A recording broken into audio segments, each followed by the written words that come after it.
Bonjour la famille, bonjour tout le monde, comment vous allez? Bien, j'espère. Nous sommes aujourd'hui 10 février 2026. Alors, l'ONU est venue faire une proposition au camarade capitaine Ibrahim Traoré, au Burkina Faso.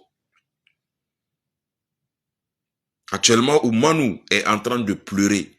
Actuellement, où Manu est en train de se chercher.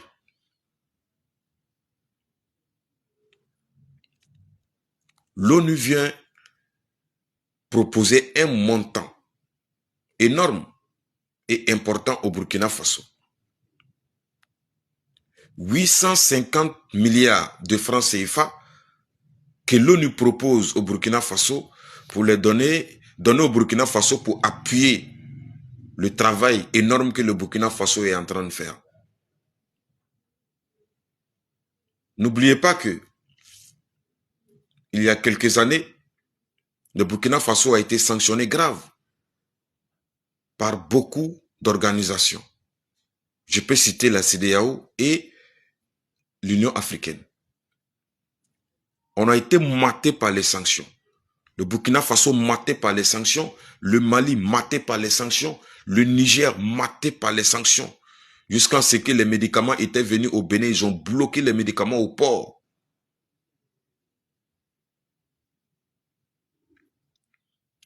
Aujourd'hui, l'ONU vient faire une proposition, malgré que l'économie de l'ONU même est bizarre, malgré que ça ne va même pas à l'ONU, parce que la caisse de l'ONU, franchement dit, ça va pas trop. Mais, pourquoi ils décident de débloquer 850 milliards de francs et venir soutenir le Burkina Faso? Ce n'est pas le Burkina Faso qui a demandé. Le Burkina Faso n'a pas demandé 5 francs à l'ONU. C'est l'ONU même qui est venu faire une proposition.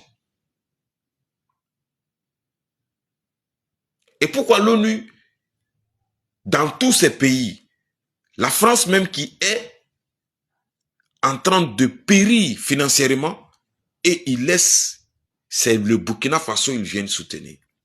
Les gars, la vision de camarade capitaine Ibrahim Traoré, de travailler dur, avec le peu qu'on a, de se contenter de ce qui est là, et de s'organiser pour pouvoir combattre les terreaux, et pour pouvoir développer le pays avec le peu qu'on a. Et la gestion financière de Burkina Faso est propre, bien gérée, bien structurée.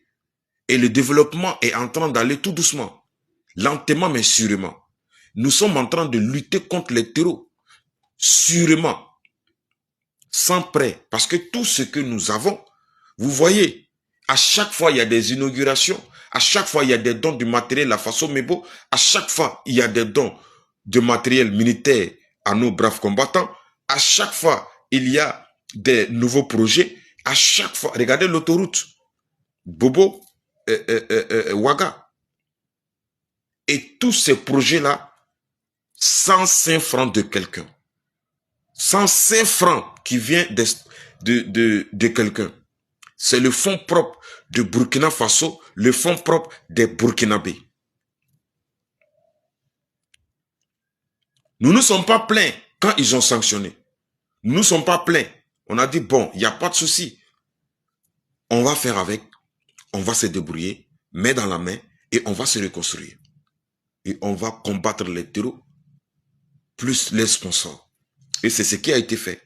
Et c'est ce qui est en train d'être fait jusqu'à présent. L'ONU a vu, l'économie de Burkina Faso est solide et posée. L'économie du Mali est solide et posée. L'économie du Niger est solide et posée par les 3 dirigeants de l'AES.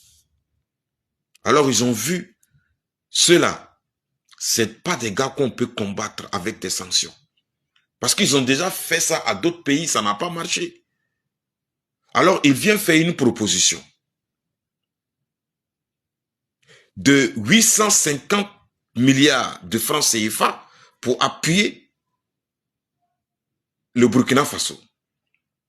Alors la proposition a été faite. Quant à moi, le Burkina Faso n'a pas demandé un prêt. Même s'il y a un piège derrière, c'est pas nous on les a demandé, c'est eux qui sont venus faire une proposition. Et avec cette proposition, ceux qui n'ont pas encore compris le combat doivent, vous devez savoir que nous sommes sur le bon et le droit chemin. Parce que dans tout ça, l'ONU veut se repositionner à l'AES. L'ONU ne donne pas parce que nous on est beau, l'ONU ne donne pas parce que non, l'ONU cherche à se repositionner parce qu'il y a d'autres pays qui sont là. Il y a la Chine qui est là, il y a la Russie qui est là, il y a la Turquie qui est là. Donc, il y a des pays qui sont en train de se positionner. Donc, l'ONU ne peut pas rester comme ça. Donc, cette proposition, l'ONU cherche à se repositionner au sein de l'AES pour pouvoir, dans l'avenir, investir au Burkina Faso en créant des entreprises, peut-être. Vous voyez? Et aussi, même s'ils vont venir avec les entreprises, ils vont essayer de négocier avec les gouvernements sérieux de l'AES gagnant-gagnant. Le Burkina Faso gagne sa part et les entreprises aussi vont gagner leur part.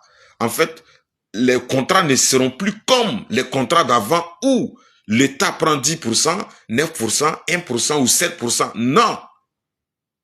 En fonction de l'entreprise, l'intérêt de Burkina Faso prime d'abord, avant maintenant l'intérêt de l'entreprise qui va venir s'installer. Parce que tout d'abord, il faut que les Burkinabés soient, comme on appelle, employés dans toutes ces entreprises. Les Burkinabés d'abord, avant d'autres nationalités. Parce que c'est ce qui sera le plus important. Quand il y a une entreprise, il faut que ça crée des emplois pour ceux qui sont présents. Alors, cette somme, pour moi, on peut la prendre sans refuser. On peut prendre, investir quelque part, comme on peut refuser, parce qu'on n'a pas demandé. On n'a pas demandé et la façon dont nous sommes en train de se débrouiller pour le développement, pour lutter contre les terreaux, nous le faisons très bien avec les moyens que nous avons. Alors si quelqu'un décide de pousser, alhamdulillah, maintenant si c'est la personne veut pousser malhonnêtement, c'est son problème. En tout cas, moi je vois que l'ONU est en train de chercher à se repositionner puisqu'ils étaient là. Ils étaient là avant. Voilà. Mais c'était pas sur les bons termes. C'était le pillage total. Donc, ils cherchent maintenant à se repositionner à l'AES. C'est pourquoi ils proposent cette somme au Burkina Faso. Les gars, le combat continue. Restons focus sur notre combat, sur notre objectif. La libération de nos États et l'indépendance réelle de l'AES. One Love, le combat continue. La patrie ou la mort, nous vaincrons. Seule la lutte libère.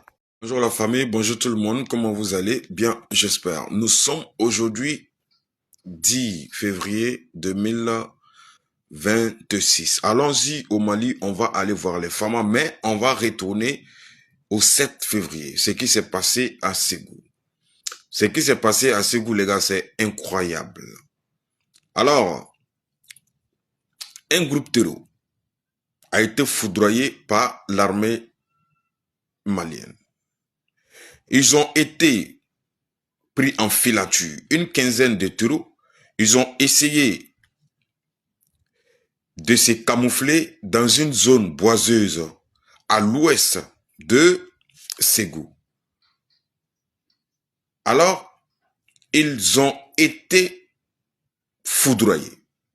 Après le camouflage, ils ont été foudroyés par les drones de Fama avec les camouflages et ces quinzaines de terreaux ont été neutralisés avec succès par les Fama.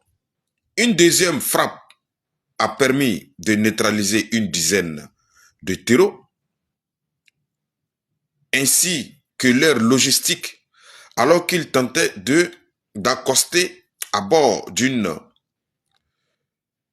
pirogue à l'ouest de Ségou, sur la rive gauche du fleuve Niger.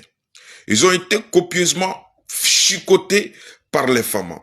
Dans la même zone, un autre groupe d'une dizaine d'hétéros a été copieusement foudroyé avec succès par les FAMA. Non. Et l'état-major rassure la population de rester serein et au couille parce que les FAMA, les fils dignes, sont en train de faire mouche. Ils ont décidé de nettoyer toute cette zone. La zone des Ségou. Voilà, les FAMA, Aniko, Anike. Que Dieu vous protège, que Dieu vous bénisse. One love, le combat continue. La patrie ou la mort, nous vaincrons. Seule la lutte libère. One love. Bonsoir les gars, bonsoir tout le monde, comment vous allez? Bien, j'espère. Nous sommes aujourd'hui 9 février 2026. J'ai dit, oh,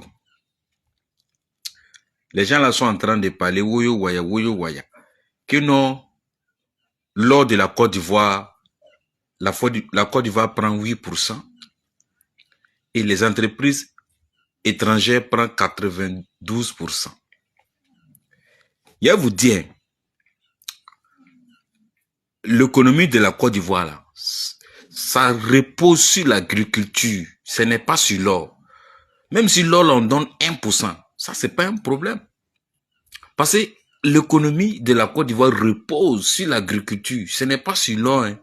Vous devrez comprendre ça. Il y a quoi? Même si c'est 1% là, ça vous regarde. Dans l'agriculture, là, vous savez c'est combien de pourcents qui est là-bas? Hein? Félicitations à Ado. Félicitations avec les 8%. Bien. Même si c'est 1%, l'économie de la Côte d'Ivoire repose sur l'agriculture. Moulo. Aba nyasrara. Aba lu nyasra pa kanyambi. Ha. Yanoro. Faut laisser, ils vont donner 8%. Même si c'est 1%, ça fait rien. L'agriculture, là, c'est là-bas que l'économie de la Côte d'Ivoire repose. One love. Les 8% continuent.